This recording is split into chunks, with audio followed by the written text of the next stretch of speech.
मैं सिर्फ अपना Ratan, I am the student of alchemy educator Doda. तो आज हम एक चैप्टर पढ़ने जा रहे हैं जिस चैप्टर का नाम है प्रेशर। सबसे पहले हम पढ़ेंगे प्रेशर क्या होता है। Pressure is defined as the normal force per unit area, मतलब नॉर्मल फोर्स अपॉन में एरिया। मतलब प्रेशर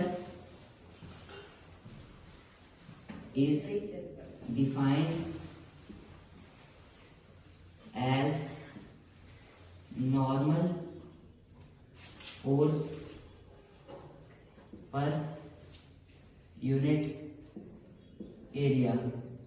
मतलब pressure is equals to normal force upon area, जिसको हम लिख सकते हैं थ्रस्ट अपॉन एरिया।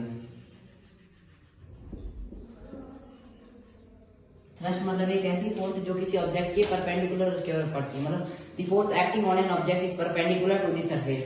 मतलब जैसे अगर ये कोई हमारे पास ऑब्जेक्ट है, इसके ऊपर अगर कोई फोर्स पड़ रही है, मतलब जो परपेंडिकुलर इसके ऊपर फोर्स पड़ रही है, मतलब जो 90 डिग्री एंगल पे इसके ऊपर फोर्स पड़ रही है, तो उस फोर्स को हम बोलेंगे थ्रस्ट।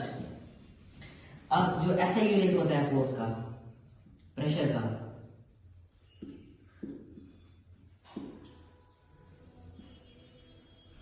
ऐसे यूनिट प्रेशर होता है पास्कल, या जिसको हम लिख सकते हैं ऐसे PA। मतलब 1 pascal is equals to 1 newton per metre square. जैसे कि हमने पढ़ा प्रेशर का फॉर्मूला होता है फोर्स अपॉन एरिया। तो फोर्स का ऐसा यूनिट होता है न्यूटन, अपॉन एरिया का ऐसा यूनिट होता है मीटर स्क्वायर। तो इसलिए जो प्रेशर है, जो प्रेशर को हम लिख सकते हैं, मतलब pressure is equals to newton per metre square.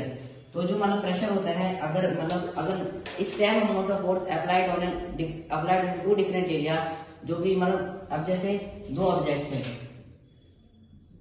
ये ऑब्जेक्ट A, ये ऑब्जेक्ट B।